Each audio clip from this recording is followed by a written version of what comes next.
Ratchandari ရဲ့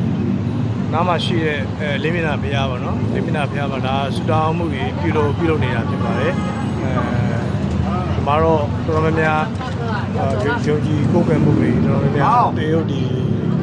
များတယ်ပေါ့နော်ရှိပါတယ်တခြားနိုင်ငံသားတွေတော်တော်များအားလုံးယုံကြည်တက်ဝင်ကြပါတယ်ပေါ့နော်ကျွန်တော်လည်းယုံကြည်တက်ဝင်ပါတယ်အဲ့ဒါကျွန်တော်လည်းပဲလာရောက်ပြုလုပ်ခြင်းဖြစ်ပါတယ်ဒါတော့ခုမျိုးနေကြတဲ့မြေကွင်းဖြစ်ပါတယ်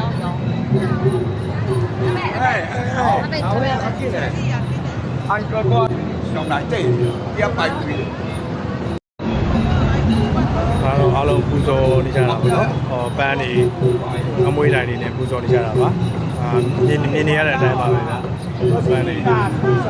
အားလုံးတန်းစီနေကြတာဒီမျိုးတွေတော်တော်များများတော့ဒီမျိုးဆုံးပါတော့ဒါပေမဲ့တရုတ်တွေပုံများတယ်ပေါ့နော်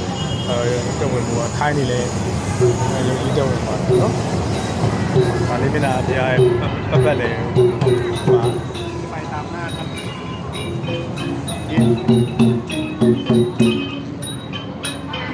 ဒါတော့လေးမျက်နှာအပြားပူဇော်နေကြတဲ့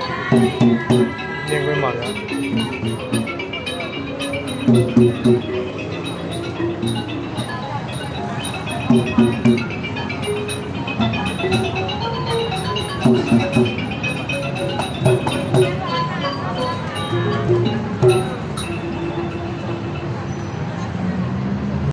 ပတ်ပြီးတော့လေးလာရသလားဗောဒီကဘုရားမှာတော်တော်များများယုံကြည်တဲ့ဝင်တာတွေက